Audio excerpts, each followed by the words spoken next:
to influence Truman and shifted their focus to the incoming team. Election day found Kermit Roosevelt in Tehran. His job running CIA operations in the Middle East gave him professional interests there, and he visited from time to time, but this was no routine stop. The abrupt departure of British intelligence officers from Iran was a major event in Roosevelt's world. The British had spent decades building a covert network there, and now it was leaderless. This was an extraordinary opportunity for the United States. Roosevelt was determined to exploit it as best he could. Born in Buenos Aires, where his father had business interests, brought up near grandfather Theodore's estate on Long Island, and educated at Harvard, Roosevelt was the prototype of the gentleman spy. He was in his 20s when World War II broke out, a junior faculty member in the Harvard History Department. Eager for adventure, he joined the Office of Strategic Services, which was so clandestine that even many of the people who knew it existed did not know what its initials stood for. They called it "Oh So Secret," or, because its ranks were filled with well-connected Ivy Leaguers, "Oh So Social." What Roosevelt did as an OSS agent is unknown, although he apparently spent time in Egypt and Italy. Not even his family ever found out. "That was spook talk," his wife said years later. "He didn't talk spooks to me." Photos of Roosevelt, taken around the time he went to Iran, show him wiry and boyishly handsome, with dark-rimmed glasses and a winning smile. His family knew him as a bumbler who could barely change a light bulb. But at work he conveyed a very different impression. Associates described him as supremely self-confident without being overbearing. One writer later called him insouciant coolness personified. During his reconnaissance mission in November 1952, he did not meet any Iranians whom he knew to be British agents, but he was perceptive enough to sense that there were plenty of them around. On his way home, Roosevelt stopped in London. He had friends in the upper ranks of the Secret Intelligence Service and had been musing with them for more than a year about ways of dealing with Mossadegh. Now, for the first time, these musings began to seem realistic. His friends told him that they were more determined than ever to carry out a coup, and that both Eden and Churchill were pushing them, the latter with special vehemence. Roosevelt was most intrigued. What they had in mind was nothing less than the overthrow of Mossadegh. Furthermore, they saw no point in wasting time by delay. They wanted to start immediately. I had to explain that the project would require considerable clearance from my government, and that I was not entirely sure what the results would be. As I told my British colleagues, we had, I felt sure, no chance to win approval from the outgoing administration of Truman and Atchison. The new Republicans, however, might be quite different. Chapter 10. Pull up your socks and get going. Excitement surged through the corridors of power in London when news came that Dwight Eisenhower had been elected President of the United States. British leaders had spent many frustrating months trying to persuade Harry Truman to join their campaign against the Iranian government. His steadfast refusals deeply discouraged them. But now the climate in Washington was radically changed. What had come to seem impossible was suddenly very possible indeed. Over the years, Britain had assembled a formidable network of clandestine agents in Iran. Under the direction of Monty Woodhouse, the chief of the British intelligence station in Tehran during the early 1950s, these agents became proficient at everything from bribing politicians to organizing riots. Woodhouse and all other British spies, however, had to leave Iran when Prime Minister Mossadegh shut the embassy from which they worked. They left behind a fine band of subversives. The principal figures in this underground network were the three extraordinary Rashidian brothers. Their father had made a fortune in shipping, banking, and real estate. and he bequeathed to them not just his wealth, but his boundless admiration for all things British.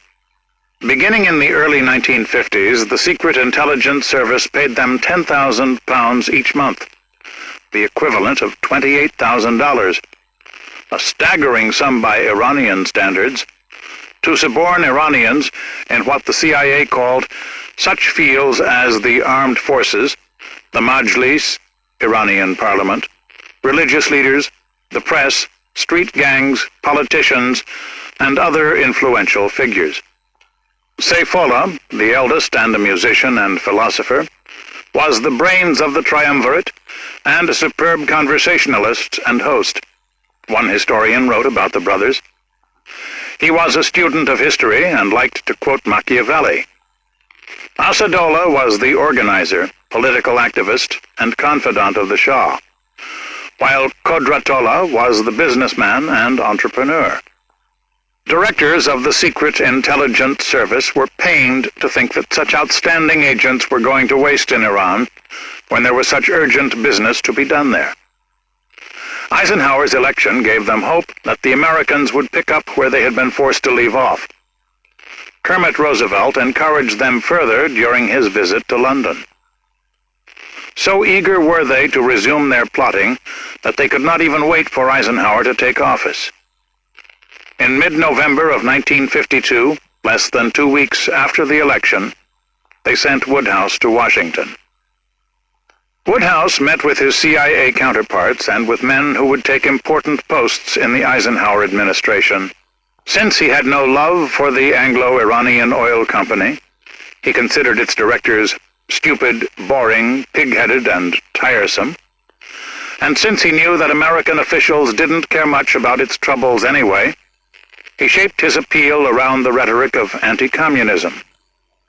I argue that even if a settlement of the oil dispute could be negotiated with Mossadegh, which was doubtful, he was still incapable of resisting a coup by the Tudeh party, if it were backed by Soviet support. Therefore, he must be removed. I had with me a draft plan for the purpose. 2 separate components were dovetailed into the plan because we had 2 distinct kinds of resources: an urban organization run by the Rashidian brothers, and a number of tribal leaders to the south. We intended to activate both simultaneously. The urban organization included senior officers of the army and police, deputies and senators, mullahs, merchants, newspaper editors and elder statesmen, as well as mob leaders. These forces, directed by the brothers, were to seize control of Tehran, preferably with the support of the Shah, but, if necessary, without it, to arrest Mossadegh and his ministers. At the same time, tribal leaders were to make a show of force in the direction of major cities in the south. I had obtained the Foreign Office's agreement to a list of 15 politicians, any one of whom would be acceptable to us as Prime Minister if he were equally acceptable to the Americans. The list was in 3 categories, crudely labeled Old Gang, New Gang, and Intermediate. The 3rd category included General Fazlollah Zahedi, who soon emerged in discussion as the figure most likely to be acceptable to both British and American policymakers. I had been in touch with him before we were expelled from Tehran, and it was clear that the Americans were also in touch with him since we had left. He was an ironic choice, for during World War II he had been regarded as a German agent. An operation to kidnap him and put him out of circulation had then been organized by Fitzroy MacLean. Now we were all turning to him as the potential savior of Iran. Over the course of his meetings in Washington, Woodhouse detected steadily increasing interest in his proposal for what the British called Operation Boot. Frank Wisner, a New York lawyer who had become the CIA's director of operations, was strongly positive. So was Wisner's newly named boss, Allen Dulles. State Department officials were markedly less enthusiastic, but John Foster Dulles would overrule their reluctance as soon as he was sworn in as Secretary of State. By the time Woodhouse flew home, the incoming administration had committed itself, albeit informally, to a covert operation aimed at removing Mossadegh. It had also accepted Britain's nominees to play the 2 key roles, General Zahedi as Iran's designated savior, and Kermit Roosevelt as the CIA field commander who would place him in office.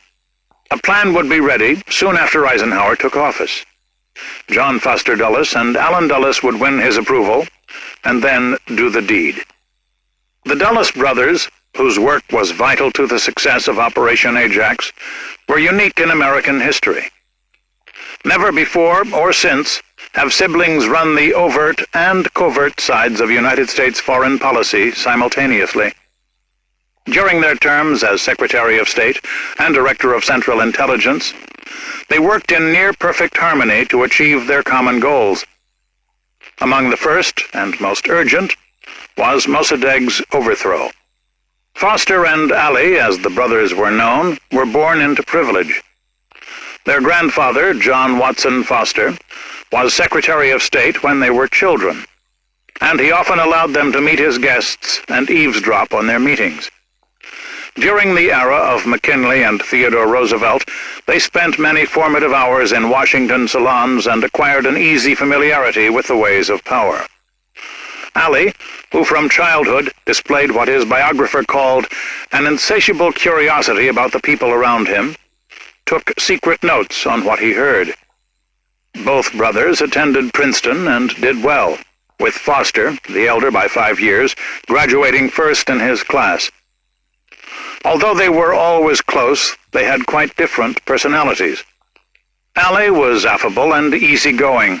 He enjoyed tennis, wine, and elegant parties, and at one point had a mistress who was undergoing analysis by Carl Gustav Jung.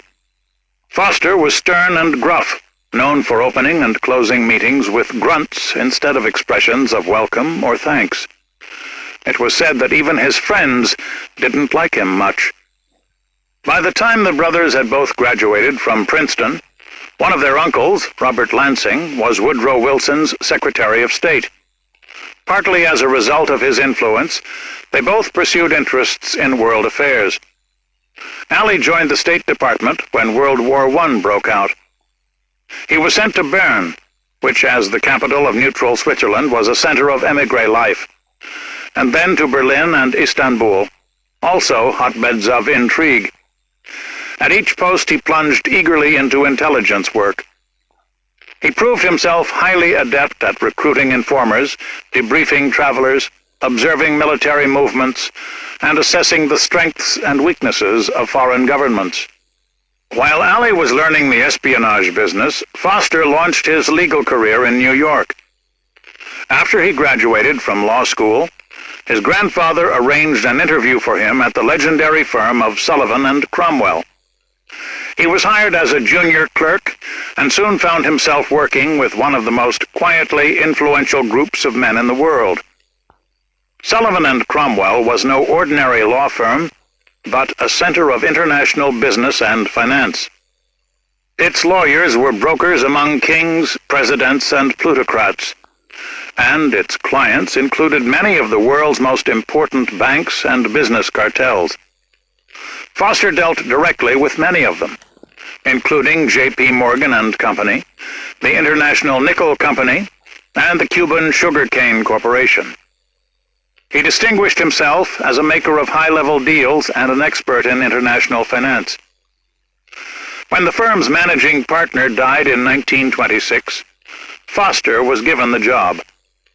One of his first decisions was to recruit his brother.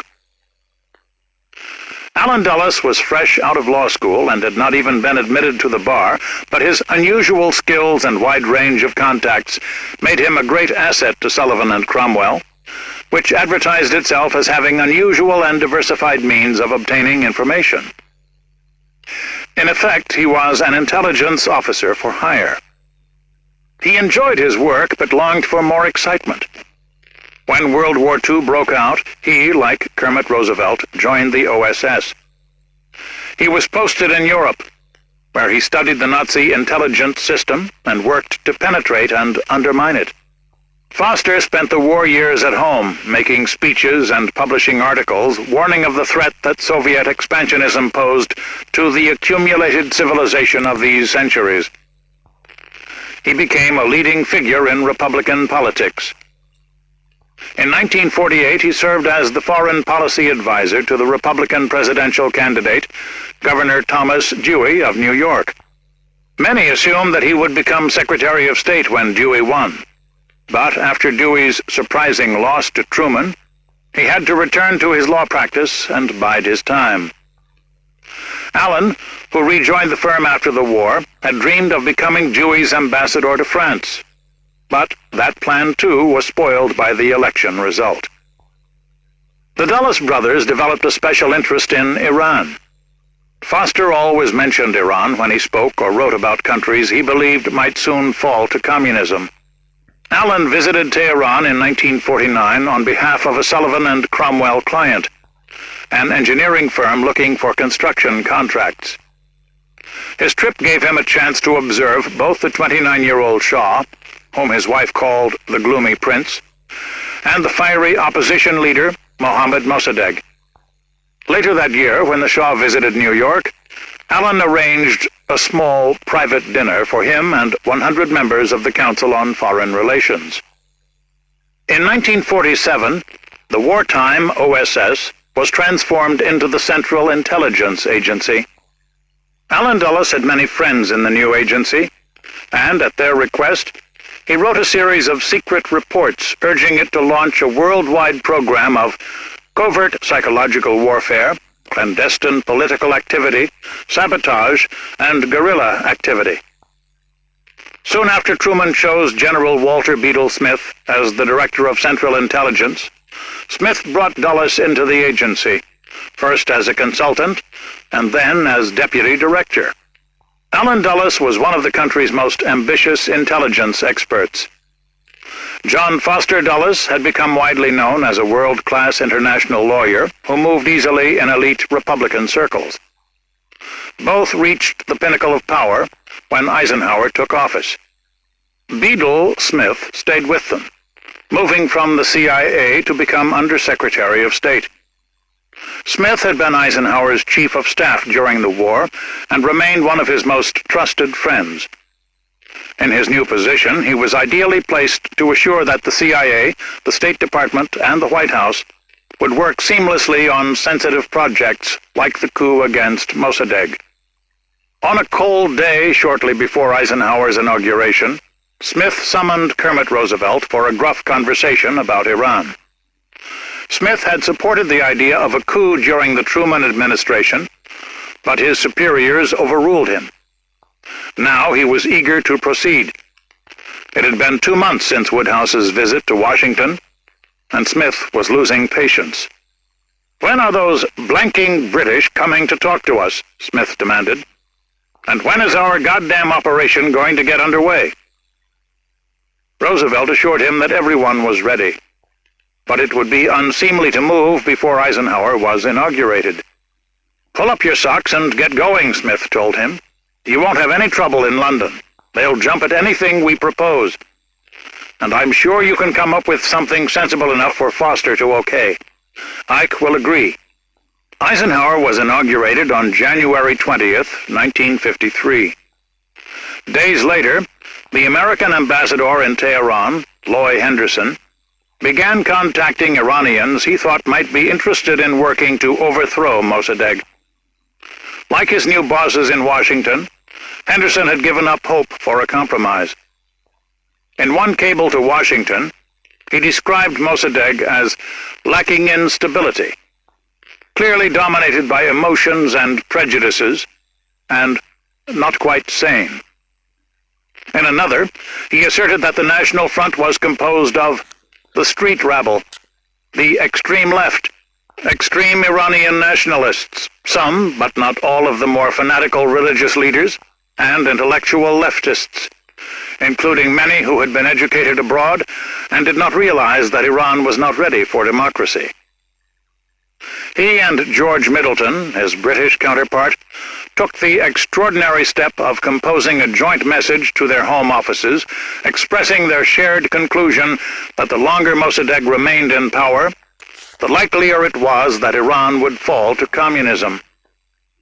Through an emissary, Henderson even opened a channel to General Zahedi, who, he told Dulles in a cable, was not ideal, but had more chance of piloting Iran through the turbulent days following Mossadegh's resignation than any other candidate now on the horizon.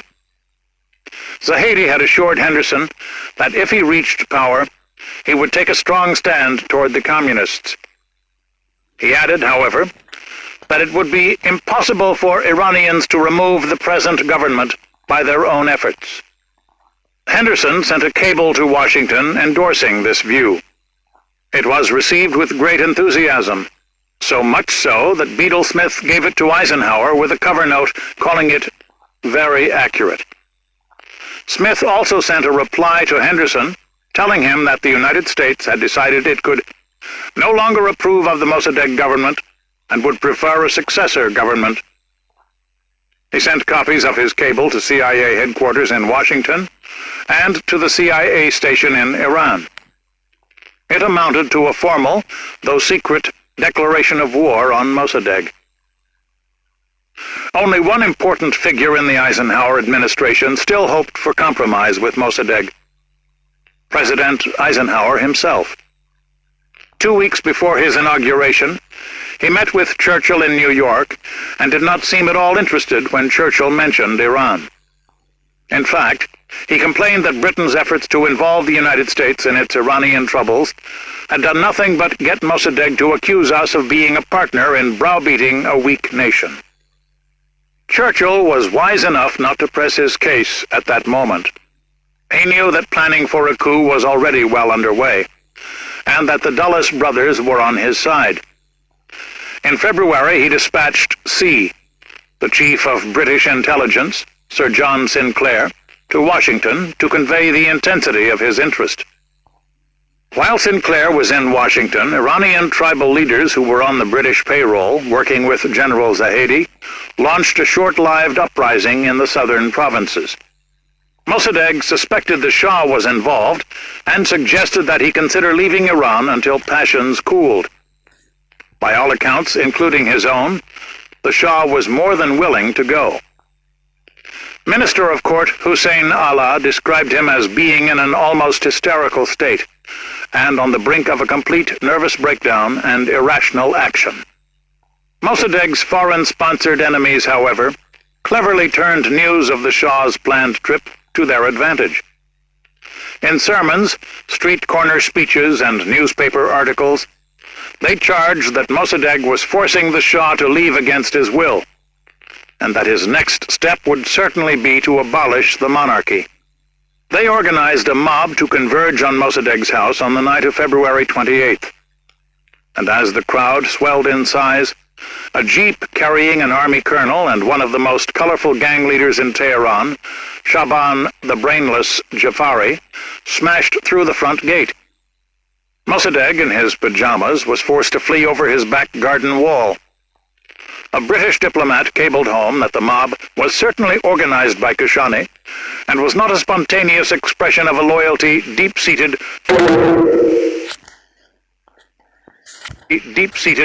or significant enough to stiffen the Shah. By the next afternoon, Tehran was quiet again, partly because the Shah had announced that he was canceling his travel plans. The sudden appearance of a paid mob and its willingness to attack the Prime Minister, however, contributed to an atmosphere of growing instability. It also gave coup planners more ammunition for their campaign to persuade Eisenhower that Iran was sliding dangerously toward chaos. Neither Eisenhower nor anyone in his inner circle ever wrote an account of how he came to support the idea of a coup. Evidence suggests, however, that he did so during March, 2 months after his inauguration. The Dulles brothers seized on the violence that erupted in Tehran on February 28th. Even Ambassador Henderson acknowledged that the protest had been organized rather than genuine, but evidently no one told that to Eisenhower. Instead, Allen Dulles sent him an intelligence estimate warning that the Iran situation has been slowly disintegrating, and a communist takeover is becoming more and more of a possibility. It was not an easy sell. At a meeting of the National Security Council on March 4th, Eisenhower wondered aloud why it wasn't possible to get some of the people in these downtrodden countries to like us instead of hating us. Secretary of State Dulles did not reply directly, but he delivered a sobering analysis of the situation in Iran. His words, as reported by the official note-taker, suggested that the United States could no longer stand by without acting. "The probable consequences of the events of the last few days," concluded Mr. Dulles, "would be a dictatorship in Iran under Mossadegh. As long as the latter lives, there was little danger. But if he were to be assassinated or removed from power, a political vacuum would occur in Iran, and the communists might easily take over." The consequences of such a takeover were then outlined in all their seriousness by Mr. Dulles. Not only would the free world be deprived of the enormous assets represented by Iranian oil production and reserves, but the Russians would secure these assets and thus henceforth be free of any anxiety about their petroleum situation. Worse still, Mr. Dulles pointed out, if Iran succumbed to the communists, there was little doubt that in short order the other areas of the Middle East, with some 60% of the world's oil reserves, would fall into communist control. Later that week, Foreign Secretary Eden visited Washington. At several of his top-level meetings, Eden broached the subject of Iran and the proposed coup.